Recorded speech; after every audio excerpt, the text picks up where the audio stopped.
ಈ ಅಮಾವಾಸ್ಯೆ ಪ್ರಿಪ್ರೇಷನ್ ಏನಾದರೂ ಬಂದುಬಿಟ್ರೆ ಮನೆಯಲ್ಲಿ ಸಮಾಧಾನ ಕೂತ್ಕೊಳ್ಳೋಕ್ಕೆ ಆಗಲ್ಲ ಗುರು.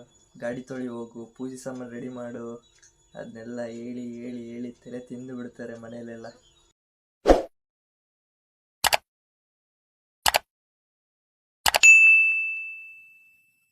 ಹಲೋ ಕರ್ನಾಟಕ, ಹೇಗಿದ್ದೀರಾ? ಎಲ್ಲರೂ ಚೆನ್ನಾಗಿದ್ದೀರಾ ಅನ್ಕೊತೀನಿ. ಇವತ್ತು ಅಮಾವಾಸ್ಯೆ, ಅಂಗಡಿಯೆಲ್ಲ ಕ್ಲೀನ್ ಮಾಡ್ಕೋಬೇಕು, ಹಾಗೆ ಗಾಡಿಗಳದೆಲ್ಲ ತೊಳೆದು ಪೂಜೆ ಮಾಡಬೇಕು. ಬನ್ನಿ ಮಾಡೋಣ.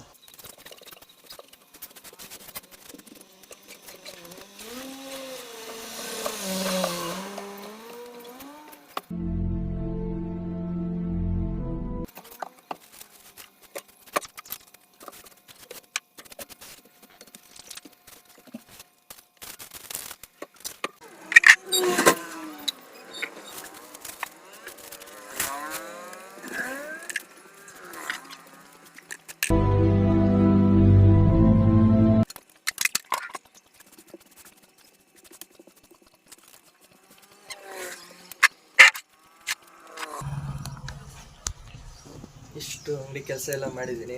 ಈಗ ಗಾಡಿ ತೊಳಿಬೇಕು. ಗಾಡಿ ತೊಳೆಯೋಣ ಅಂದ್ಕೊಂಡ್ರೆ ನಾವು ಆಫೀಸಲ್ಲಿ ಗಾಡಿ ಮೊದಲೇ ತೊಳೆದಿದ್ರು.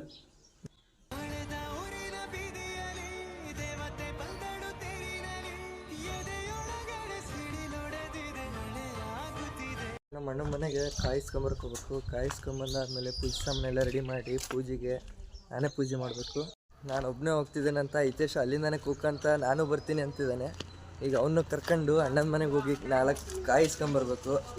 ಬಂದು ಹಾಯ್ ಹೇಳು.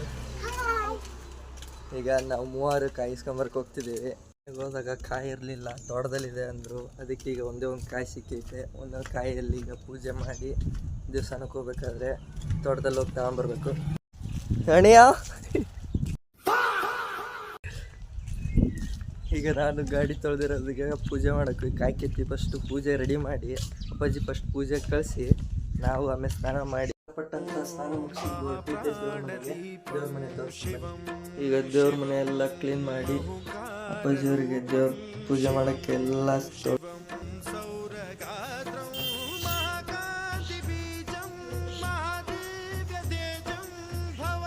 ಇವಾಗ ಪೂಜೆ ಸಾಮಾನೆಲ್ಲ ರೆಡಿ ಮಾಡಿ ಪೂಜೆಗೆ ವೇಟ್ ಮಾಡಬೇಕು. ಪೂಜೆ ಆದಮೇಲೆ ಪೂಜೆ ವಿಡಿಯೋನ ಹಾಕ್ತೀನಿ.